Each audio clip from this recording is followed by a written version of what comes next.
So since 1999, I have been planting mango trees. I've got about 4 acres to plant mango trees and other tropical fruit trees on. And of course, mangoes are my first love.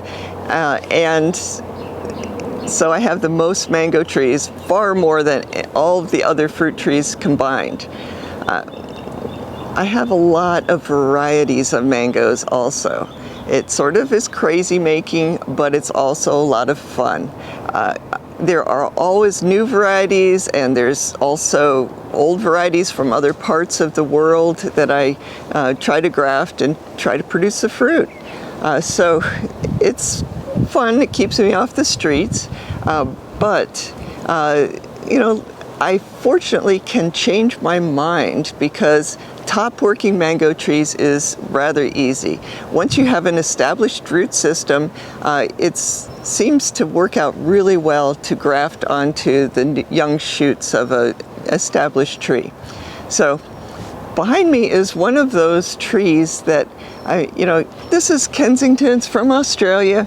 It's a very productive tree, beautiful fruit, nice classic Indian flavor, but it is not as popular as a lot of our other varieties. In fact, there is another variety on this tree right over here. You can see it looks a lot different. And this is him cigar, not the real him cigar from India and the surrounding regions, but this him cigar is really good. I know the original one is also, but this is what we have now.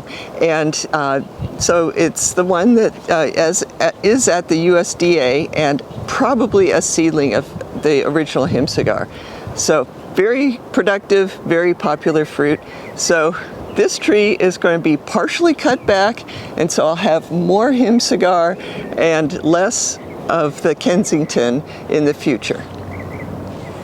So right here is our Cabeza tree. It's gotten really big in a few years, and of course it makes very big mangoes. These are not ready yet, but we have this one and this one down here. A while ago we had more on this tree, but not only do we think that this mango tastes good, but the squirrels do also. And this tree just sort of is a magnet for the squirrels.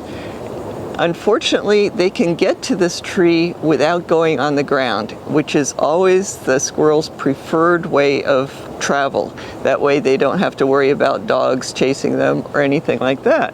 So we have a chain link fence back there, and then a lot of smaller trees than this where they can like jump from branch to branch and get on here and then eat and eat and eat these large Cabeza fruit.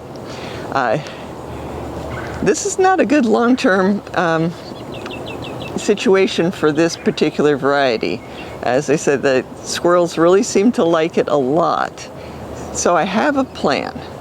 This variety is going to move to the front of the grove, and we're going to move that scion by scion. This is way too big of a tree for me to move or even think about moving, but putting it on another root system is darn easy, and it shouldn't interrupt the production of the tree too much. I'm guessing in 2 or 3 years we'll start having fruit on the new location of Cabeza. So the Cabeza and the Kensington are not my only changes that I'll be making this season. I like to think about like what customers want, what I want. I'm always adding new varieties to the grove and also trying to increase production in certain varieties while decreasing production in others. Top working is just a great way to do that. Years ago I added a scion to a Hayden tree. I dated that. It took exactly 14 months from the time I put the scion onto that small branch until we got fruit from it. Now, a lot of the varieties will take longer than that, but still, it's a quick and easy way to change your mind.